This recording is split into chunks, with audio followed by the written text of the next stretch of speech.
Не знам дали имаш нужда от това, но това е, което Бог иска да ти каже днес. Исаия 60:22 ни казва: когато му дойде времето, аз, Господ, ще го извърша.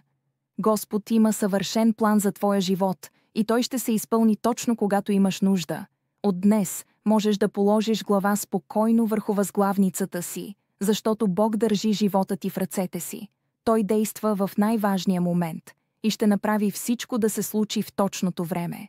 Затова остави всяка тревога, остави на Бога твоите безпокойства, отчаяния и страхове. Довери му се с цялото си сърце, всичко ще бъде наред. Бог работи в живота ти, дори там, където мислиш, че няма изход. Той ще разреши проблеми, които изглеждат нерешими, и ще отвори врати, които смяташ за затворени. Когато Бог действа, Той върши велики дела, отвъд всяко въображение. Неговата сила е неудържима, нищо не може да го спре. Ключът към изобилен живот е искрената и твърда вяра в Него. Ако вярваш, че Бог действа в твоя живот, напиши в коментарите «Вярвам».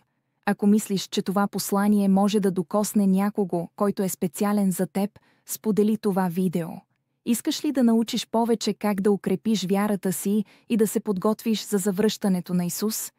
Каня те да се присъединиш към нашата библейска група всяка вечер от 20:30 до 22:00. Заедно размишляваме върху Божието Слово, молим се и се подкрепяме по духовния път. Изпрати ми лично съобщение с думите «Искам да се присъединя към групата ви» и ще ти изпратя линк за участие. Бог да те благослови и да ти даде мир.